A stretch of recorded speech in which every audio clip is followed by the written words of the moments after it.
This KFAN podcast is sponsored by Builders and Remodelers, exclusive Twin Cities provider of Elements Windows. Get the highest quality windows at unmatchable value. Visit buildersandremodelers.com for more details.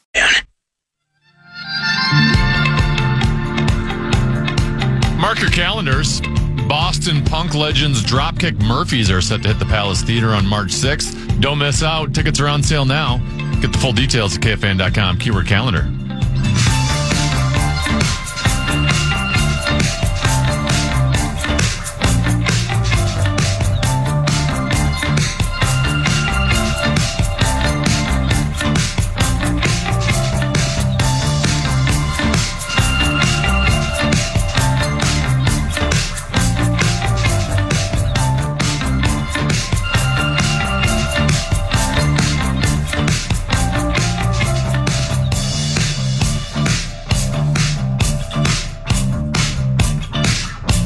Couple 13-14 pastime comedies tend to be. The legendary Mark Rosen joins us now here on the Good afternoon program. Good afternoon to you, too. Beautiful day. Head coach at the soon-to-be big game world champion Minnesota Vikings met the media today. He was asked several different questions regarding the quarterback decision with Carson Wentz this past is that Thursday night game? Yes, the Thursday night game.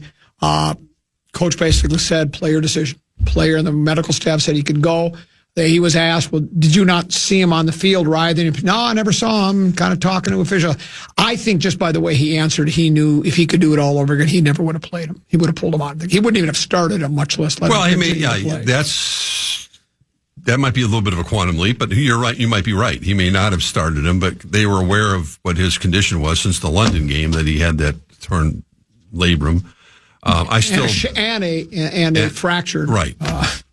I still just totally disagree with, by the end of the game, when the Chargers are up by 3 touchdowns, they're not going to keep, Harbaugh's not going to do anything and keep trying to, I'm not saying run up the score. They're professionals. They get paid to win, and they're going to do what they have to do. But at the same time, I think it would have been very safe to put Max Brosmer in there and get him some reps and throw some safe passes and not, do anything reckless and with a battered and bruised offensive line.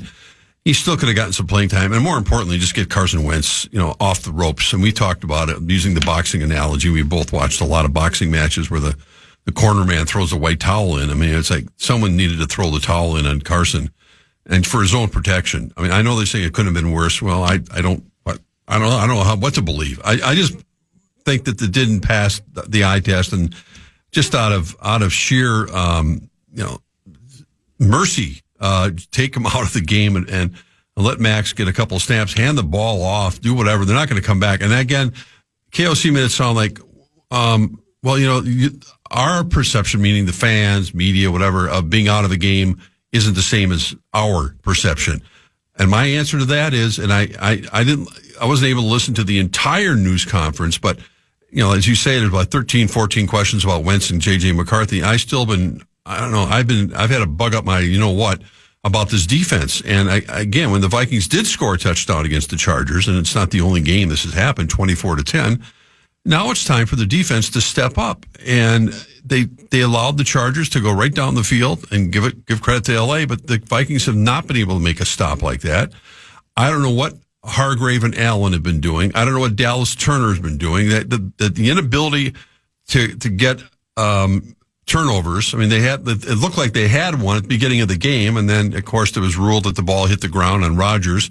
That, I'm not saying the Vikings would have won the game, but that certainly does change the momentum and change the mindset, as we've seen. But those moments have been so few and far between for the Vikings to put. In this case, it's going to be J.J. McCarthy against a better Lions team, the favorite, arguably, to go to the Super Bowl this year. You need to get some breaks defensively. Your defense has to step up. It's not just on go outscore Jared Goff and Gibbs and St. Brown and Montgomery and that great offensive line. Go get them. No, stop. You got to make a stop. And that goes back to the Atlanta game. That goes back. There's been too many cases. The Eagles, the Vikings were able to stop the run against the Eagles with Saquon, but we saw what happened. Bombs away. Jalen Hurts hit a couple of deep throws. So that's been my I don't know. I still don't know what the answers are. I don't know how disappointed they are in those guys, in particular the money they invested in Hargrave and Allen and what Dallas Turner hasn't been doing. And it's not just the fact that Van Ginkel's been out. Van Ginkel's a terrific player. He's an explosive player, but he's not the reason the Vikings are getting marched up and down the field on. So, the McCarthy story, it'll play itself out however it's going to play itself out. But if he doesn't get some help, this team doesn't give him some help on defense, it's not going to matter. It's just not. He's not going to outscore. Are you calling for Beeflow's head? I don't think Beeflow's going to be back next year. You don't? No. Wait, hold on. Oh my gosh. Is that from Karn or from... No, it's not from Karn. Oh. But I'm just saying he's not under contract for next year. And I just think that it's not suggesting... Are you hearing anything, or are you just... I'm hearing nothing. I just think it's going to be, I don't know. I mean, just a gut feeling more than anything. I don't have any inside information about it. It's just unusual that the defensive coordinator who gets all these plaudits isn't under contract for next year. Now, that might be his decision because, he has a pending lawsuit against the NFL about collusion with other teams, et cetera, et cetera. Not helping himself a lot this year with the defensive performance of that team. But I just think because of the fact I don't know if he's the only coach not under contract for next year. It's not to suggest that they can't come to terms, and they still absolutely can. And maybe they will. You ask me a question, I'm giving you my answer, my opinion. It's always interesting to me how things can change so quickly. Last year, Vikings were one victory away from having the number one seed. Correct. Throughout the NFC playoffs. Laid an egg against Detroit. Darnold wasn't any good. They had the fifth seed. They get beat by the Rams. Nevertheless, the head coach received the recognition as the coach of the year. They had Darnold, decided they didn't want to go in that direction, decided they wanted to use the homegrown kid. But they rebuilt the interior of the offensive defensive line, so it seemed like brought a lot of people back from a 14-3 team. You would hope that the changes the players they added in free agency would help this club, in that this young kid J.J. McCarthy would have the kind of success, or at least close to be in that same ballpark as it Jaden Daniels or how Drake May is playing now, and be able to catch it. And it's just funny how things can change so rapidly, because he's had two pretty mediocre performances other than the one quarter. Offensive line is in shambles. The schedule is getting tougher and tougher. The defense, as you mentioned, is not playing like it has before. This has all changed just in a short period of time. It happens in the NFL every single year. And if you look at, I don't know if you saw Mark Craig's article today, he wrote about the Colts and what's going on. I talked about it earlier. Did you about the offensive line? And because the offensive line, and you may have heard me say, I say this often, where there's a reason cliches are cliches, because generally they're true. And the one is that you win games with your offensive and defensive lines. And the Colts lost two players to us, yet they had no problems. And there, you alluded to his piece, and I don't have the numbers. Maybe you have the article right in front of you. But I do. How many games the offensive line has played together? It's amazing. They haven't missed. They've played. Two or three of the guys have played every single snap so far this season. You compare that to what the Vikings have done and other teams. I'm sure it's night and day. Well, and the center, which was a key position, for the Vikings to acquire Ryan Kelly, who did have concussions with the Colts, and now, of course, looks like he probably. I don't know if he's out for the year or not. But they have their replacement guy. It doesn't matter. I mean, his name is Tanner Bortolini, I think. He started all 8 games playing 480 snaps, which is 96% of the snaps. They went down the line, from the left tackle, basically playing in all the snaps. The guy, their Canton bound, left guard, playing 94% of the snaps. Their right guards played 99% of the snaps. The right tackle. I mean, this is a consistent, terrific offensive line that Daniel Jones is benefiting from. And Daniel Jones is having a terrific season. Contrast that with what the Vikings have now with the injuries they've had, the fact that Kelly has not been able to stay on the field, and it's sad and it's unfortunate that it potentially could be career-threatening because of concussion issues that cropped up again. And that, I don't know. The Vikings obviously had to do their due diligence medically before they signed him, but here we are. Here we are. Yeah, so, but that doesn't excuse the defense, and that's the thing that I'm just still, Well, they only gave up 21 points against the Eagles. I know that, but it's been one thing after another with this team. The Eagles didn't need to score it. The Vikings had chances, as we know. Sounds like you're done with this club. Well, I'm not. They're not going to win the division, and they still have a shot at. Yeah, of course they have a shot at making the postseason. They do?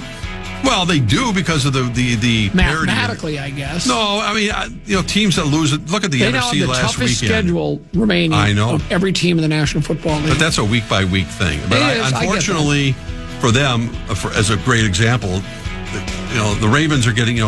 Lamar Jackson's going to be back. They have to win. They're a desperate Super Bowl type of team that now has to run the table almost to get in. So. Let's pause, come back. Tenneby's got a key word, try to put $1,000 in somebody's hand with the National Cash Contest. Yeah, the fan and 2 men and a junk truck want to give you a shot to win bonus bucks with our National Cash Contest. Just enter the keyword credit at KFAN.com now for a shot at winning. That keyword is credit. Enter now at KFAN.com.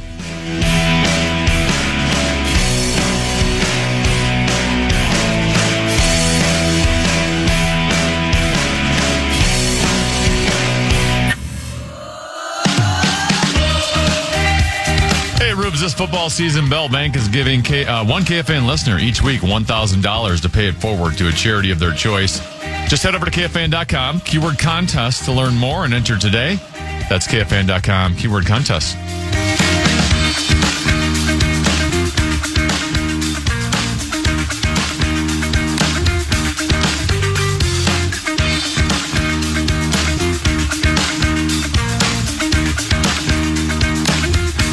Couple 13-14 past. I'm Common. He's Tenneby. Mark Rosen is here as well. If the playoffs started today, AFC in this order: Colts, Pats, Broncos, Steelers, Bills, Chargers, Chiefs. Who would have thought Colts, Pats, Broncos, especially Colts and the Pats? Because the Pats, I know they've been, I think last year they were better than a few previous years, but Drake May, I don't think it really exploded onto the scene at all, had he? I mean, it's really just been this year, hasn't it, Tenneby? Well, he had an encouraging rookie season, but he had nothing around him. Yeah. He had no talent around him. And now he still doesn't have a ton of talent around him. Right. Yeah. And then you look at the Colts, and then, of course, the way the Broncos have been playing. You can make a lot of money putting those two 1-2 in the AFC before the season begins. Yeah, I mean, you'd be rattling off just saying Chiefs, Bills, Ravens. Yes. In and right now, the Ravens, as we know, wouldn't even qualify. There's a lot of season left to be played. We're only about the halfway point. And I think the Steelers, as much as they had a nice, encouraging start to the season, I just don't know if they're okay. Yeah, they're okay. And that's no more than that. That's probably as far as that's going to go. Yeah, I mean, Colts would be refreshing. I mean, I think it's been a long time, but we've talked about how they've managed to pull the right pieces and put them together right now. I don't know. I don't have their schedule right in front of me and who they've played with, because they were not a great team last year. They haven't exactly played all the heavyweights in the NFL, and I think they got a game this week. They played. Hang on one second, and I'll tell you, because we're doing spread spring north. Oh, they play at Pittsburgh this week. Well, relatively tough game. They're slight favorites in that game. I thought they had a tougher game. In the NFC, it's Packers. They have they would be the number one seed right now at 5-1-1. Yep. Followed by Eagles, Bucks, Seahawks, Lions, Rams, and 49ers. That's now, loaded. Eagles and Buccaneers are ahead of the Seahawks and the Lions and the Rams by virtue of they've played an extra game. Mm-hmm. They are both 6-2, while the Seahawks, Lions, and Rams are both all three of those teams are at 5-2, and those records will change, including my best guess is the Lions win this weekend, but who knows? We'll see. That's why they play the game. So, but once again, I think a lot of these teams you kind of expected to be near that top. I did think Minnesota would be in this mix. I thought they would be at this time of the year, especially when we looked at their schedule, how it was probably the softest schedule. Well, it's as Tennessee pointed out, and we talked about a little earlier today, that they had the easiest schedule to start the season. Now they have the toughest, so it's going to be. Well, as KLC pointed out today, and that you got to play them when you play them. Your record within your division is paramount. If you're going to try to get into that dance and that party, you have to win your division games. And this is only the second game the Vikings have had in their division. We know they opened up. I mean, for crying out loud, J.J. McCarthy, and I still honestly don't understand how he was named NFC Offensive Player of the Week by playing one good quarter of football in the fourth quarter against the Bears. But so be it. But the Vikings are 1-0 against divisional opponents so far, and that's where you have to, if the Vikings have any glimmer of hope of making some noise in December and getting into the conversation, you have to beat your divisional opponents. And I don't think anyone. We're 1-0, like the coach pointed out. Well, we're 1-0. Can't argue with the record. And about to be this is the Detroit Lions. This is the Detroit Lions. They're trying to be 1-0 in the Detroit Lions season. The Green Bay Packers. Their remaining schedule is leaves a lot to be desired. They host the Panthers. Yeah, that's an easy win this week. They're at, and then they host the Eagles as well, I believe. Mm-hmm. Now that game will be difficult. Right. At Giants, host the Vikings, at Detroit for Thanksgiving. Oh, is it? That's the Thanksgiving game? Bears, they're home to the Bears. They're at Denver, at Detroit. Yeah. At Bears. Home to the Ravens, and then they finish the season against the Vikings. That's tough schedule. Well, I think it's an easy schedule. Well, you just rattle off the Panthers, Giants, Vikings, Bears, Ravens. I don't think any of those teams. Well, I think the Ravens will get. Again, their defense has been horrific. Forgetting that Lamar Jackson's coming back this week. They play Thursday night against an awful Miami team. So we'll see how he responds and they respond. But they know what's at stake right now. I think that's what you saw. That Harbaugh is going to get that team finding a way. Defensively. Lamar will give them quite a boost offensively, and they still have plenty of talent around him. But I don't know. I got to see it. I know everybody wants to say Baltimore's fine. Baltimore's. Well, we're not going to see it this week. Let's see. Yeah. They better start winning some games soon. They come here a week from Sunday. Yeah, they come here a week from Sunday. That's what I'm saying. That they're not going to lose to Miami. I don't unless someone believes that. I don't know. You ridiculed Miami. You thought their coach should be fired. I know. They beat your Falcons club.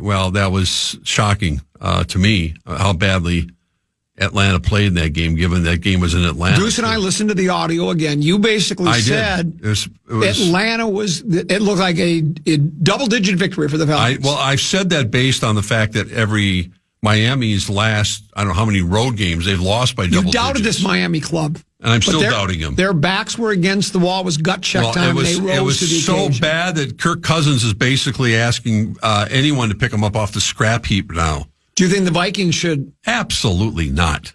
Well, there's still games to win, Mark. And Kirk Cousins is going to be the guy to do that? How do you know he can't? Because he's not going to get the chance to. Oh. They've been waiting long enough from the time they drafted J.J. McCarthy to play him in more than one game in a row. Let me ask you a question. They're not going to bring Kirk Cousins. What if McCarthy's awful the rest of this year and awful next year? This team's awful huge. Next year. Yeah. That's a whole other conversation. If he has a has a year the first, just because I look at it as his first year, he didn't play last year. If he has that kind of season that, like the start that Bo Nix had and even Drake May although the Vikings have a lot more talent around McCarthy than May had a year ago. If he has another terrible year next year, it'll probably cost Kwesi his job. That's the risk you take when you have to try to draft a franchise quarterback. I think they had that Chiron of the Packers have had 3 quarterbacks in how long? And look at the list of the Bears, the Lions, the Vikings have gone through a dozen. Here's a text message I want you to ponder and answer on the other side of the break. It says Is there a schism within the Vikings? Alec Lewis hinted at a tension within the locker room and a lack of spark under past rosters with KOC. The training staff has also been under fire due to injury management, panic, or patience. Want you to address that controversial text message. Other side of the break. You're an insider. We'll do that next. Common Man program on the Fan.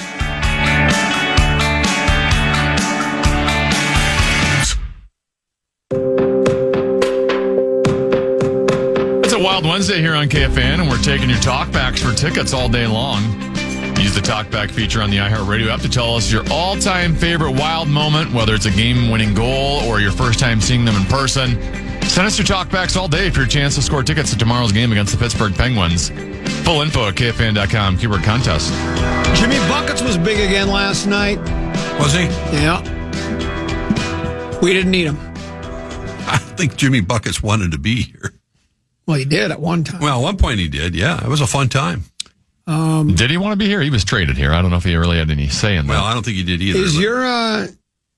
Is there tension in the Viking locker room? I have no idea. Is there tension between the coaches and the coaching staff? I've heard of some rumors. Alec Lewis and Ben Gessling and Kevin Seifert, and those guys there's a reason why they are called beat reporters.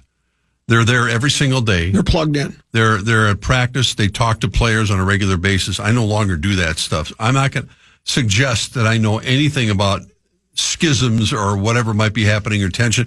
I mean, it kind of goes. You're the elder statesman. You and Royce, why don't you dig into it? I don't really care to. Okay. All right. And I think that, but I think what comes with the territory and what I've learned over the years when I did see that stuff happening is when expectations are sky high and your team and you're dealing with floundering. Well, yeah. I mean, the injuries piling up. The inability there's no injuries on the defense. No, but offensive line. No, there's other than Van Ginkel. No, there hasn't been. And so I don't. There's always going to be in meetings, and it's inevitable that and KOC can say all you want about the kumbaya part of it. That this team. We've seen the videos when they do win, how tight knit they supposedly are, and you got to get well. You got to try to get well. I mean, what McCarthy potentially is going to be able to do, and he does have Justin Jefferson. He does have Addison. Hopefully, they're going to have both Darisaw and O'Neal back full time this Sunday to at least give him a chance against this juggernaut Lions team. I don't expect a lot, but I think what happens is when you start losing, teams are I wasn't saying they're getting shredded apart, but it gets a little harder to look at the schedule and go, man, we had aspirations of picking up where we left off last year with that Detroit game. More importantly, as you laid out, I mean, it's easy to forget, but they literally were playing for the number one seed in the NFC last year. That's how quickly things can turn around and will turn around again. I mean, the teams that are scrambling right now to make the playoffs and the teams that, the Colts teams, all those teams, there's always surprise teams. So you got to stay the course and figure things out. But I don't know what. Wolves Lakers tonight, right? Yeah, well, it's some semblance it's a late of night, that. 9:30. What does the league do? Oh, it's 8:30. Yeah. Okay. Well, I mean, it's they scheduled these games for national television, and you try to sell them to the public, and then you got Anthony Edwards out, you got LeBron out, you got Doncic out. I mean, you have the three big marquee stars not playing tonight. Doncic out, right? With a finger? He's out. Yeah, and LeBron's got a sciatic nerve or something. And Ant out. Ant's got the hamstring. He's got the hammy. So, I mean, your three marquee names aren't playing tonight. So you're selling your product basically. Wolves should have a chance then tonight without Doncic. Chance. With Doncic, they had no chance. If he plays probably again. not without Ant. No, I mean their defense. I mean, they can't stop someone Doncic. said when watching that game the other night, being out there. I mean, as much as Ant's 30 plus points was missed, they missed a lot on defense the other night, and that's the difference. The Lakers are 2-2, the Wolves are 2-2, but I mean the Wolves are pretty big favorites tonight. They are. Well, they're 7.5 point favorites. I think because of the fact that Marcus Smart's also out, Doncic is out. LeBron's out. How are all these people out? This season just started. I don't know. We've had this talk yesterday. I mean, Jalen Clark is out for the Wolves, and again, one of their better defensive players. And Ant, who's been extremely durable and plays through everything, is out. So I mean, certainly you don't want to risk having anything further happen to Anthony Edwards when he's your meal ticket to whatever success the Vikings, the Wolves are going to have this year. But it's just too bad from a ticket buying. I mean, I enjoyed the game the other night. I think Shannon's got to get more aggressive. I saw a much more aggressive Jaden McDaniels, but as you talked about yesterday, and Finch has talked about, I mean, defensively they were kind of non-existent. He's concerned. He's already said he's concerned. Yeah, so we'll see if they can tighten it up. What did you enjoy more, the game or the pre-game meal at the Lexus Club? I like the game. Yeah, more than the meal at the Lexus Club, huh? It was very good. What'd they have? Steak frites. Ooh. Yeah. Very nice. Well, when a rare time they'll be out there. Yeah, right. It will be. Preposterous. Rare time he'll be at the Lexus. It's very rare. The only thing rare was the frites, the steak frites. Frites, is that what you call them? I don't get them rare. I don't like my steak rare. Were you at Lexus Club the other day? Well, of course you was. The other night? Yeah. I took that picture of Anthony Edwards wearing his slippers on the sidelines. Yeah. You sat in front row? Yes. Yeah. On the floor. Isn't that nice? Yeah. It was good. I mean, it was an entertaining first half in particular, and then the Nuggets blew them out in the third quarter. How about your Wild Club? They lose again. I was watching. Spiraling out of control. It just sort of your guy Kaprizov keeps turning the puck over. Man. They had a chance. Give the guy a big contract and suddenly gets sloppy with the puck. Sloppy, and it was big reunion night last night. Gabrick comes back, and Pierre-Marc Bouchard. And what's that? He had a wooden stick. His first goal he ever scored was with a wooden stick. I read that. And Kaprizov's going to break all the scoring records, and Gabrick acknowledged that. Not if he keeps turning over the puck like this. Well, they got bigger problems than just that. But I don't know. Kids have to grow up in a hurry. It's not going to be easy. How do you expect to pick up where you left off when you fire your 14-win quarterback? Most important position in the game, they tell me. Again, you have to have that. You have to have if you want to do a deep dive in the whole mindset. First of all, Darnold was offered a contract here, and I think that he also knew, and the game plan was set in motion. They were going to start. They drafted J.J. McCarthy to play. When you lose all of last year, Sam Darnold played last year. I mean, I'm not suggesting that he would not have played had McCarthy been healthy. I mean, they brought in Sam Darnold, but at some point, we were talking about it, remember last year, before we knew that McCarthy was going to be out, game 3, game 4, whatever it might be, McCarthy's going to get in there. They don't want to waste a year by having him just throw practice footballs, looking at the rest of the rookie class that played last year. So the answer to that question again is because when you invest in a quote-unquote franchise quarterback, you're not going to have him sit out another year. Now, you can make the argument, and the Packers have done it twice now, going back to Aaron Rodgers backing up Favre, and the situation they have now where their starting quarterback sits for a couple of years. Those days are, for the most part, I think are gone. I mean, I don't think it happens very often. And we'll see what Sammy Darnold can do with Seattle as the season progresses. They have a good team. They have a good defense. But it might rear his ugly head. Wish him well. I mean, he was a class act here, no doubt about it. And you wish him well. But I think their handwriting was on the wall. They're going to play McCarthy, and they're going to live and die with not just the results this year, but next year. More importantly, that's just the way it works out with all the frightening proposition from what we've seen so far. Well, I mean, so far that's it. I mean, it's not going to be. What's that? He's brittle. Well, I don't know if he's brittle or not. Season and a half, he's played 2 games, missed an entire year because of his knee, and then he has a high ankle sprain. What's next? Maybe his back. I don't know. And of course, Hutchinson's going to want to show everybody that he earned that $180 million deal, $141 guaranteed. How about that? The Lions have, did you say it or did Tennessee say it? $1 billion. $1 billion.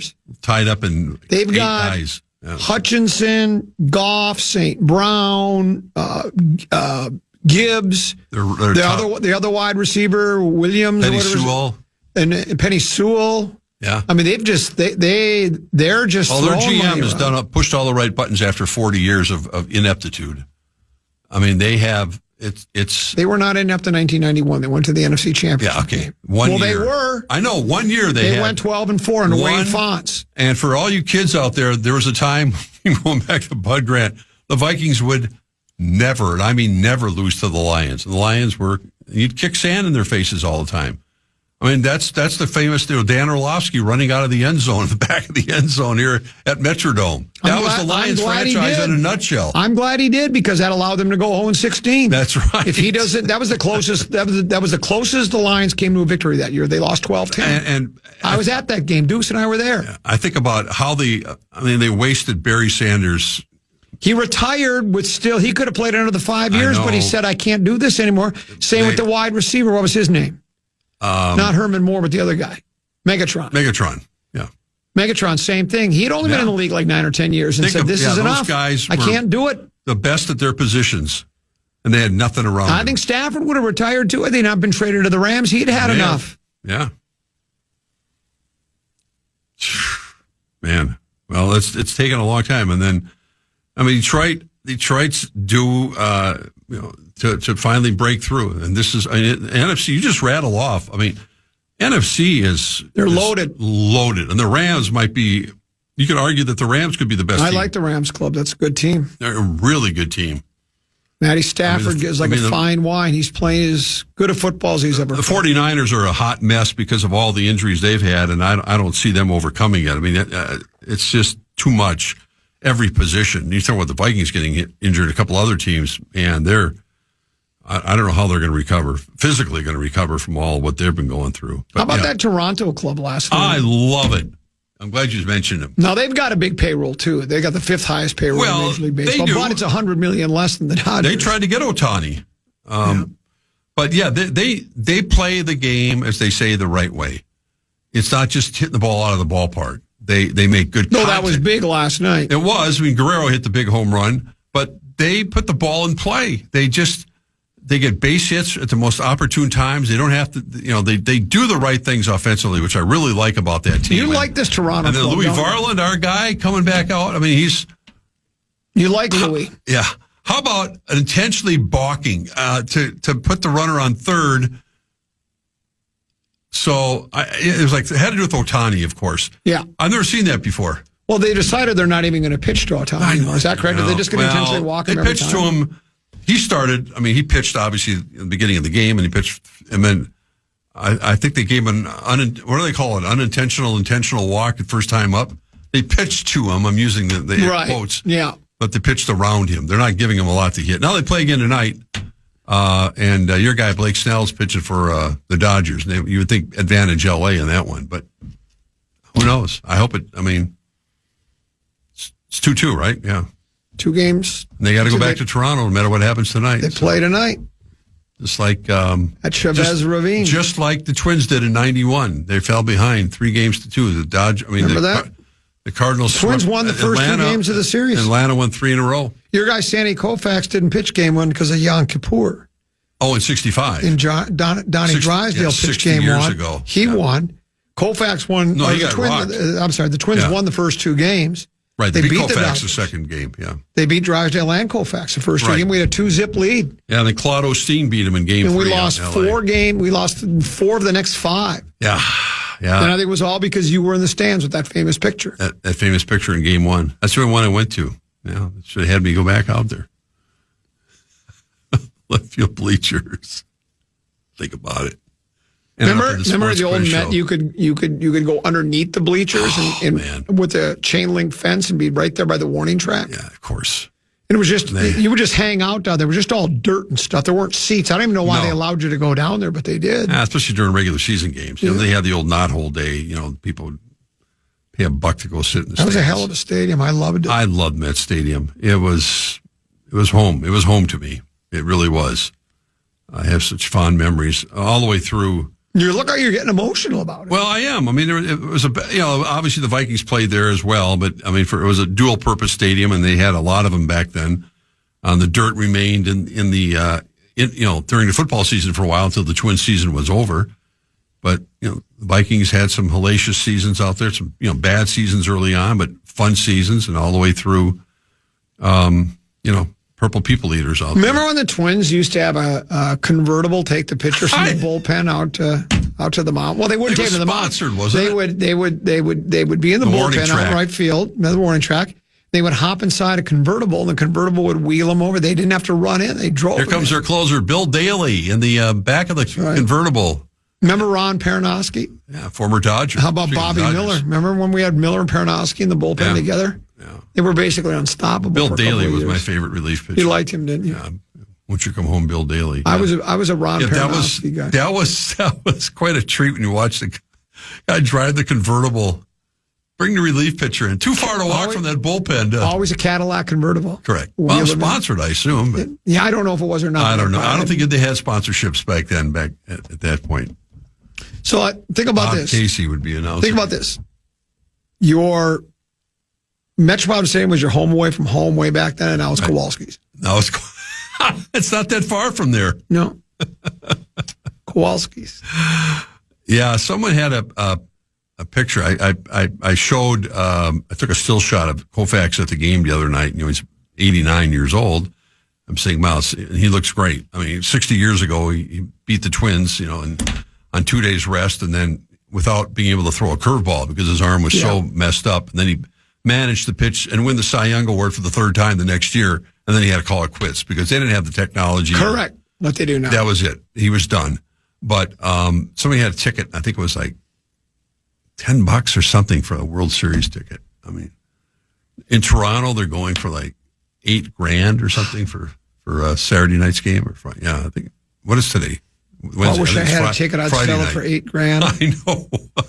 Oh, they are going. I'd sell it for less. People up there. They're going absolutely bonkers up there, and the fact that they know now they get at least one game there. It's Toronto's been waiting, for a little while since '93. The last. I think it was '93 was the last time. Yeah. Our guy Molly was up there doing his thing. Joe Carter. Yeah. It's a fun city. I like Toronto a lot. Wasn't that when Joe Carter did? He had a walk-off to win the World Series, didn't he? Down the left field line. And he was waving it like that? They had one of my favorite Remember pitchers. when he was waving it? Just like Carlton Fisk, or that was Carlton Fisk. Dave Stieb was the guy who was always a really you love Dave rock Stieb. solid, every fourth day, give him the ball kind of pitcher. Workman-like, blue-collar kind of guy. But yeah, they had some really good players back. They got some good players today. Hopefully Springer. I think Springer is going to be able to play tonight. So let's hope so. Is he? That's what I heard earlier today on one of the national shows, that he's got that tweak in his back, but I guess he was available for pinch hitting last night. So, but hopefully he'll play tonight. They could use him. Yeah. All hands on deck at this point, Mark. Correct. But it's been. I hope people are tuning in. Baseball gets pushed aside even because of everything going on. And look, you have a classic game the other night with 18 innings. I mean, if you could stay up till 1:30 in the morning. Freddie Freeman with a game winner walk-off. You see that coming. He's got that great uppercut swing. He's money when it comes to situations like that. But give Toronto credit for bouncing back last night after that emotional loss. A lot of people had written that club off. Yeah, especially with Ohtani coming back to pitch last night. He's okay. Might be one of the greatest athletes of all time. I mean, he is. Well, I have not a fit on this Twins team, though. Yeah, I have a story that I haven't used yet. I got it's a couple days old now. It's one of those that needs to have a little longer shelf life. Mm-hmm. But there are quotes from all sorts of athletes talking about what they think of Ohtani, and Mahomes has got a quote, and a lot of players, a lot of basketball players, and they're talking about it. And they can't believe how good this guy can be. That in basketball there's really nothing similar because you play offense and defense all the time. But some of the comparisons have been like, I think even Sue did a piece on this too, where you talk about it would be like a goaltender, shutting out a team and scoring 3 goals too, right? You know what I'm saying? And so, or like a quarterback throwing 3 touchdowns, then making 3 interceptions. You know, and the only guy that could do that would be Hunter. That'd be it. But it is amazing. But it is the one sport where you can pitch and you can hit. It's just we've never seen anything like it since Root. No, and I think you bring up a good point. When other athletes from other sports, the top athletes, are kind of in awe of what Ohtani is doing right now, you know that's a testament to just his greatness. He's just not another superstar. I mean, he's elevated the game and played, at his best. And we still have to see if he can, be the guy again and find a way if they pitch to him, to find a way of winning another World Series for the Dodgers. But he's something special. Spread swing tomorrow. You'll be in at 1:30, right? I will. Deuce will be crowing. I think Deuce had a great week. Deuce had a really good week. He's finally turned it around. It's only taken him 3. How many years has he been doing it? It's only taken him 3 years to finally pick a couple of games right. Are we sure he's just not going against what his actual thoughts are? If he's just taking the opposite of what he thinks? Did he talk about this? I don't know. Did he talk about this on the air? You know what he did? A couple of weeks ago, he made bets on like FanDuel opposite of what he picked to see if there was anything. What was he cheering for? He won money.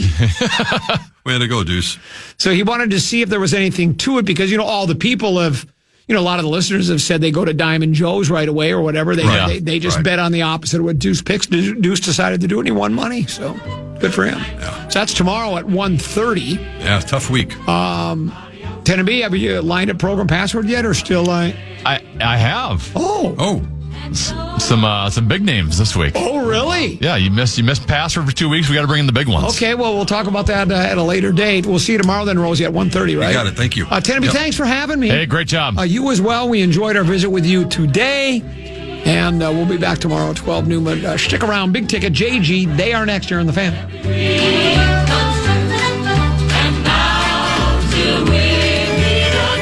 I'm a fraud. Yes.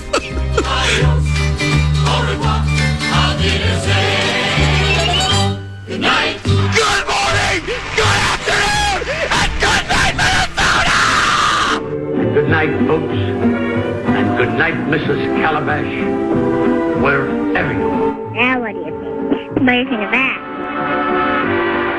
Listen back to any of Common Man's programs by podcasting on the iHeartRadio app or KFAN.com.